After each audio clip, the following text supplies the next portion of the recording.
Hello, it is Lori, and it's been a hot minute since I've been live, and I'm so excited to come to you today to talk about something that is near and dear to my heart, which is helping people, mostly kids, but their parents too, fall in love with writing. So I want to welcome you.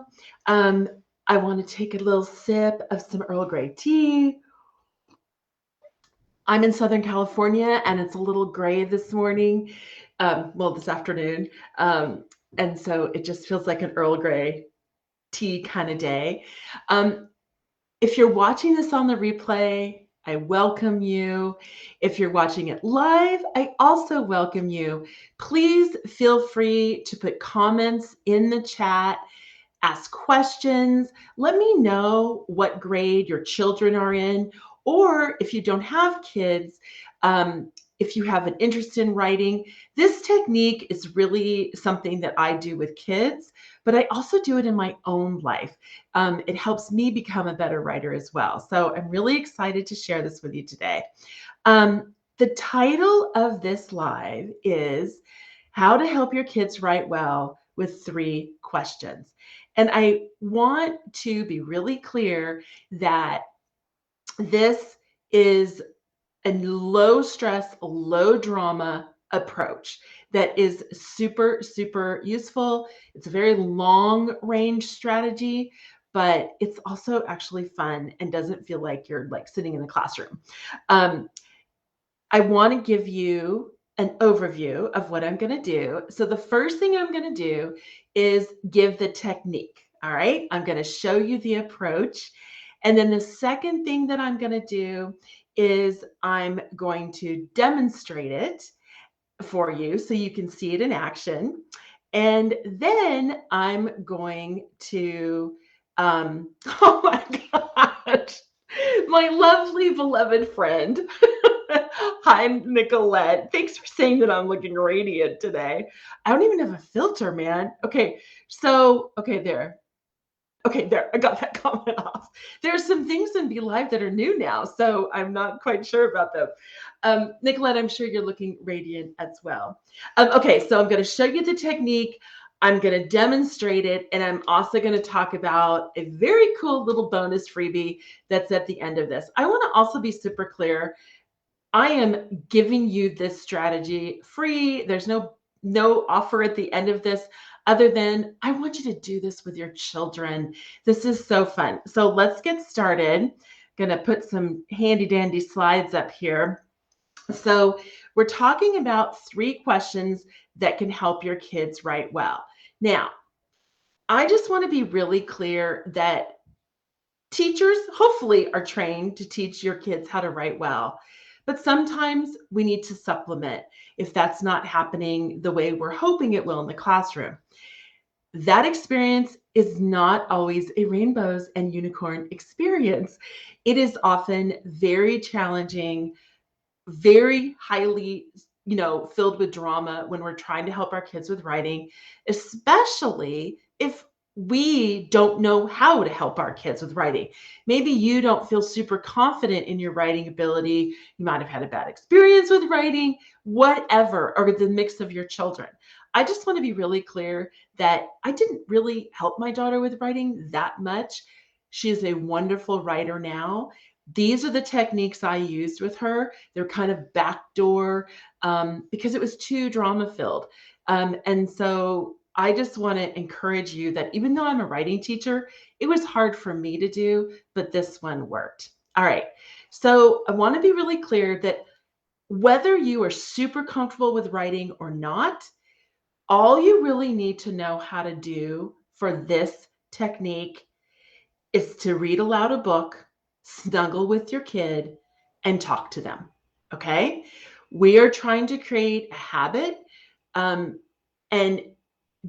being able to say the perfect English teachery things and know all the right answers about writing is actually not essential for this. All right. So let's dive in. Before we dive in, I just want to say that at the end of this, I have a pretty cool little opportunity I'm offering for you. It is a free, well, okay, should I tell you? It's a free little call. So, and we can talk about, well, I'll explain it at the end, but it's a nice little gift for you. If you want to have a really cute printable, and I'll have these links at the end too. This is something you can get off my website. It's a minimalist guide to everything I'm talking about today, and these 3 little bookmarks with the 3 questions. I copy these on cardstock. You can see them right here. I slip these in my books, and then these are the minimalist guide, and you can put them inside the covers of your books or just have them on hand. It's a nice little cheat sheet, and you can get that on my website. All right. The other thing is I have a blog post on my website, which is a super deep dive into this. This will be a little bit faster overview, and all the details are on that blog post at loritomwrites.com. It's a featured blog post. It's all over my website right now. All right. In case you don't know me, I really want to introduce myself. My name is Lori Tom. I have been a wife for 20 years, a mom for 18, and I've taught writing mostly 3rd through 8th grade for over 30 years. My mission in life is helping kids fall in love, making the process fun, and helping parents feel like when they're engaged in that process with their kids, that it's a break for them too. So that's what I'm all about. If you want to know more details, you can go on my website. All right, so let's get going with, I'm going to get my little slide up, the very first step of this. All right, are you ready? It's super stressful. It's super big. No, it's not. Pick a book, read it out loud to your kid. Now, I'm all about giving your kid ownership. Let your kid pick the book. That is a really powerful way to approach this. Give them ownership. It can be anything, all right? Now, some books are going to lend themselves to working better with this technique, and you'll kind of notice it right away. More literary books, like fun beach reads, if we're talking about our own reading. We're looking for beautiful writing that really stands out to us in this process. So, just read for enjoyment. And just, I would say, my target range of kids is really 3rd through 5th grade. I would read picture books. Picture books are so well crafted. There's such a small landscape for real estate for how many words can be in those books that you want every single word is there for a reason. All right. So picture books, I encourage those, but newspaper articles, nonfiction, fiction, chapter books, it all works for this. Okay. So just have some read aloud time. Now, some of you might think, is it okay if you just read silently? You read together, but you're reading silently. I really want to encourage you to read out loud. That is really key for this. And it doesn't matter if it's the kid or parent, that doesn't matter. And especially if you're with younger kids who will need to be read aloud to, this still works for kids who aren't actually reading yet, okay? The reason is when we say words out loud, it's a completely different reading experience. You will hear the language, you'll feel it in your mouth. It's a different experience. So it's really critical that you read these out loud. And my friend Nicolette is saying the kids are enjoying Little House on the Prairie right now. Oh, I love it. Those are such favorite books. All right, step 2. And it's the very first question. And again, these questions are on the bookmark. What stands out? Just ask, hey, when we were reading tonight, what part stood out to you? Is there a word or a phrase or a line? Can you point to the part that stands out?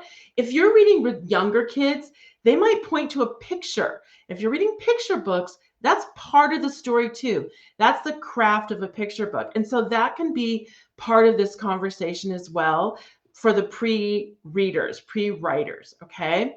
What stands out? Another way we talk about this is we call them golden lines. In the land of Lori Tom Writes, we call these golden lines. These are the ones that just sparkle to us. It may be your favorite, but it just may stand out for a different reason. Both of you do it if you're reading together. And if your child picks the same one you do, that's fine. And if you pick different ones, that's fine again. Reread that line out loud. Just hear it out loud again. You want to hear those words a few times, okay? So the first step, pick a book, read it out loud. Second step, what stands out? Third step, read the room right now. If you feel like your kid is done, stop. There's more to this process, but this is a long range process. If your kid's getting wiggly or they don't want to be doing this anymore, okay, we're done today. Oh my gosh, we found some writing that was cool. Bye-bye. All right. But if your child wants to keep going, this is the thing you want to do next. All right, let's be sure. I'm going to get my new slides up here. Step 4. All right. What did the writer do to get our attention? Now, this might be the very first time you've asked yourself that question. It might be the very first time you've asked your child that question. And a couple things are going to happen. Most likely, your child's going to be like, I don't know. You might also be, I don't know. And that's totally fine. I really want to stress here that the habit of asking this question, of learning how to notice or answer this question, is really what's critical here, because eventually we're going to ask these same questions about your child's writing. That's where this gets really, really powerful too. Okay. So hold that in the back of your head. All right. So what did the writer do to get our attention? Now, your response to a piece of writing is you own that. That's yours. That's nobody else's. You get to respond the way you want to. But it's very, very likely that the writer did something to make you pay attention to that line. And often you and your child will both pay attention to the same line. And the reason that happens is craft. The writer has chosen words, punctuation, grammar, the way it looks on the page. It's craft. The writer has crafted it so you will pay attention and have some kind of response. Okay. Now, if your child says, I don't know, and if you're like, I don't know, say, you know what? Let's act like we do know and take a guess. You want to get your brain thinking about this. On the blog post, on my blog, this blog post, I've got a series of questions that you can ask that kind of nudge this kind of conversation a little bit. So it might be, oh, did it make you laugh? What made us laugh? Did it make you cringe? What word made us cringe? I'm just reading these right now from my blog post. What emotions did you feel? Were you happy or sad? Did you feel a connection? Did you have something that you related to? Did those words just sound good in our mouths? Did reading the words give you some kind of physical response, like, ooh, laughing, whatever? All right. So you can look at that list, but just have a conversation about that. Remember, the habit of learning is more important than the answers. As you practice this, the answers will start to come. All right. So let me review just to be sure we're there. You pick a book, you read it out loud. Question 1, what stood out? Question 2, what did the writer do to make us notice those golden lines? All right. Have a conversation about it. Step 5. And this is the really powerful question. Hey, is this something you could do in your writing? Could you write a sentence like that in your writing? We want to make that bridge connection. We want the kids to realize, I can do whatever those writers are doing. This is powerful. Now, again, this is a moment, read the room. You may need to stop right now. If you need to stop, what you might want to do is make that question into a statement. Oh my gosh, you could do that in your writing. Hey, you want to go for a walk? Let's go make dinner. Like, just leave it there. But repeating that idea over and over again, even with your writing, people, Like, this is so important for you to know as well. All right. Let's see. Okay, wait. Now, if your child is like, oh my, seriously? I could do that in my own writing? Okay, there's a couple things that you can do. The first one is make a collection of golden lines. I've been keeping notebooks. I mark up my books. Yes, I write in my books. You can probably see that on some of my books back there, there's little post-its sticking up. I've got pages and sentences marked. I go back to these. Um, so you can collect golden lines. Another thing you can do is for that book, write the golden line on the back of the bookmark and just keep that bookmark in the book. You can make tons of copies of these. I copy them on cardstock. All right. Then, super advanced, you can write your own. Okay. So let me demonstrate this with you. Here I'm reaching for some books right now. So, Nicolette, Nicolette, can you tell me if you know this book, Giraffes Can't Dance? If you don't, you need to get it for your kids. It is such a lovely, lovely book. This is my daughter's copy, so it's been around for, 20 years or so. But as I was reading this, a line stood out to me, a golden line, and I won't retell the whole story, but it's this giraffe who can't dance. Yeah, Nicolette, she's like, that book looks awesome. It's so great. So he just has no rhythm and he can't dance. And all the animals in the jungle were being mean to him. And here's a line, if I read this aloud to my daughter, Anna, by the way, my daughter's 18. A few years ago, we reread in the summer some picture books when she was like 16, 15. It still works, people. Kids love to be read aloud, especially their favorites from long ago. Carrie. Yeah, Carrie's here. She's like, yeah, I think I probably did give you that book. I'd give that book a lot as presents. So I'm sitting with my child and my perfectly behaved child who's totally into this. Sometimes they're not, people. It's okay. Just keep going. And I'll tell you what to do. Someone remind me if I don't say what to do if your kid's having none of this.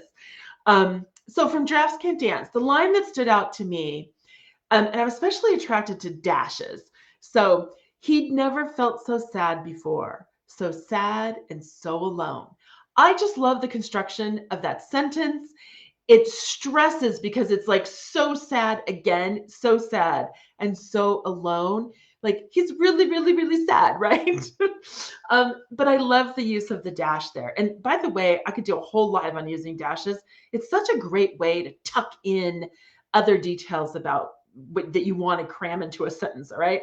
So here are some that I wrote. So this is what I'm talking about. If your kid's totally gung-ho about this and you've got your golden line, you're like, hey, let's copy that structure, but let's make it our own. So here's one. I never felt so strong before. So strong and so proud. Or I ate the apple so fast and so loud. All right. So then you can just leave it at that. Now, what if your kid is having nothing to do with this? They maybe want to do the read aloud, but then they're like, I'm out of here. What I would offer up to you is do this with your own books. So I just want to say, I just finished, we were on vacation a couple days ago. People we meet on vacation. This is such a good vacation book. And I literally had my little bookmark in there for this. But do this with your own writing. And, this book, okay, so this is a vacation book. This has great structure and page turning plot, but it's not literary fiction. It's not going to have these beautifully, it's really well written. I'm not putting the book down. It totally was fun. Awesome rom-com, but it's not going to have these like total constructions like, oh my gosh, I want to mimic that. Right.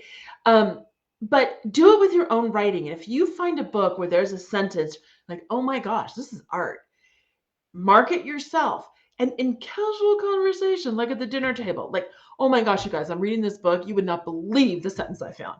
Okay.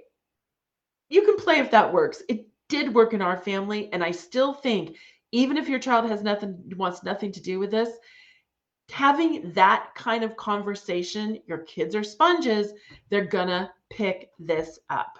All right. Another example, this is from One Kid's Trash, and it's a middle grade book. It's sorry that my face is not there. It's a middle grade book, One Kid's Trash. And you can see as I was reading this, I've got my little Post-its here. These are lines I really loved.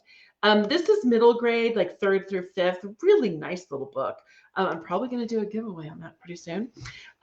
So this is from that. And it's about the school bus going to school. And he was having a terrible day, the main character.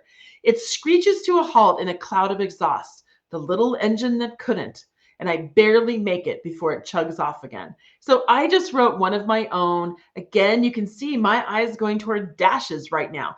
This is all personal preference, right? It's what attracts you. My brother made a hockey stop with a spray of powder, the boy who made it down his first black diamond run and fell into the snowbank with relief. Now, I think that's a little bit clunky, but I'm just mimicking the style of that sentence. All right.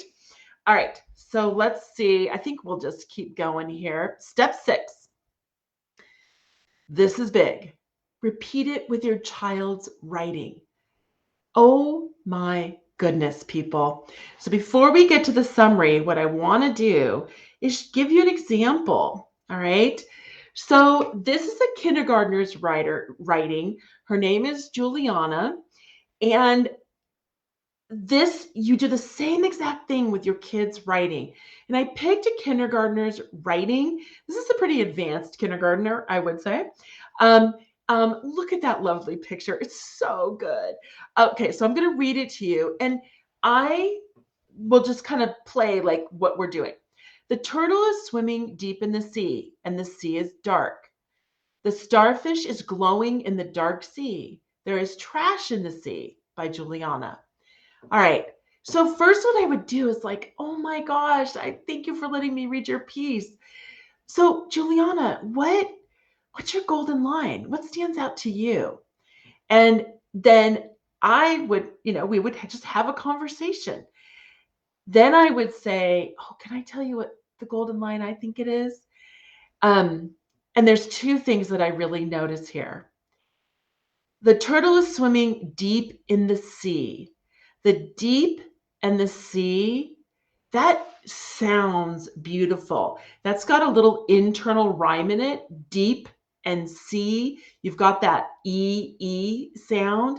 And so there's a rhythm to it that I really, really like. Wow, Juliana, did you know you did that? That's so cool. And we might leave it there and say, that's something did your teacher tell you to do that? Oh, and the answer is no. I mean, when she wrote this, she probably wasn't told, do an internal rhyme, right? She just did that. And we want to highlight what our kids are doing well now, right now. We will find teaching moments, but honestly, this technique is not about, extending the school day and doing more homework. It's about just celebrating beautiful writing that your kids are already doing or reading. Okay. So I would say, maybe that's something that you do naturally. You have this beautiful sense of sound and rhythm in your writing. Now, to a kindergartner, I'm not going to use all these English teacher terms. For a 5th grader, I might say, oh man, internal rhyme, that's really cool. Like you don't want to do it every line, but oh wow, just kind of keep that in your toolbox. That's something you do. The other thing that I would mention for this piece, and this is one that's a little bit on the border because you actually have to see the piece of writing, what is how she highlighted, how she capitalized dark, right?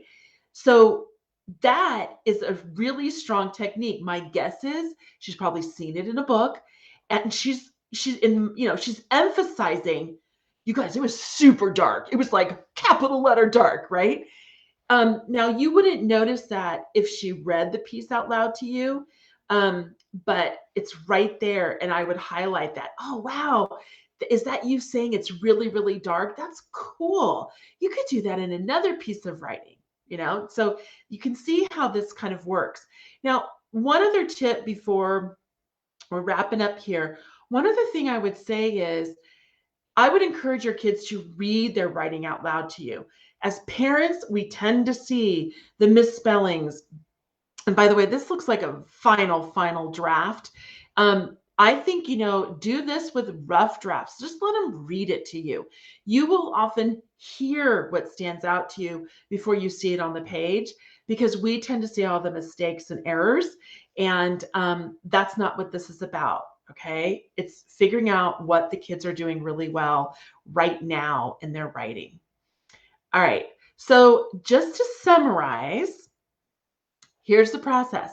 Snuggle, read out loud, ask the 3 questions. You can get the 3 questions if you go get that little handout, but it's basically what stood out to you? What did the writer do to get your attention? And could you do this in your own writing? Those are the 3 questions. And if you're doing it with your kids' writing, you just say, what's your golden line, or what stood out to you? Wow, can you do this in your writing again? Is this something you think you're going to want to do? And I would encourage you guys to don't worry about giving them English teacher names.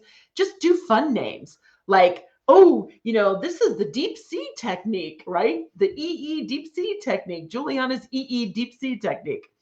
Talk to each other, bond. This isn't school, it's connecting over beautiful language. And then repeat with your child's writing. Okay? All right. So here's the little bonus. And Nicolette and Carrie, you guys are here. If you guys want to do this, it would be so fun, but no pressure. But you guys are good friends, so you might sign up, but I want you to. So I'm doing free mini coaching sessions. All right. They're in the details. I think the details are here. Okay. It's over the phone. It's 15 minutes, and you bring a children's picture book or your kids' writing. Probably not time to read the whole picture book, but if you have younger kids, they can read their piece of writing, or you can read the piece of writing, and I can just share out what we think the golden lines are, what the child did really well, or what the golden line is in the book, and what the writer did to get our attention. All right. This is totally free. I'm doing public Family of Writers next fall. I'm just trying to offer you guys really great content once a month up until that time. Okay. These are 4 to 5 p.m. Pacific. Let's see, today's Tuesday, Wednesday, Thursday, Friday. And if you go to that link right there, loritom-8.youcanbook.me, you can sign up for a time, and then I'll just call you and we'll have a little conversation. All right. So where's my last thing that I want to get up here? I hope you guys will follow me on Instagram. I put a lot of haiku up there and fun writing tidbits. I'm going to go live about this very content at 5. On Facebook. I hope you follow me there too. Lori Tom Writes. My website is loritomwrites.com. I hope you subscribe so we can chat and hang out. I send out a newsletter once a month. I have one coming out this Thursday. It comes out the last Thursday of every month. If you want the minimalist guide plus those darling bookmarks for your own reading, your kids' reading, to just put inside those picture books so you can remember those golden lines, you can get that at loritomwrites.com/3-questions. And I just want to thank you for being here. Thank you, Nicolette and Carrie. I miss you guys. And if you have any questions, please let me know. I will recheck on the replay. I will respond to you. Shoot me emails. Do whatever you want. And if anyone has any questions, I'm happy to answer them. So have a great evening. And there's all my stuff so you can follow. All right. Bye, y'all.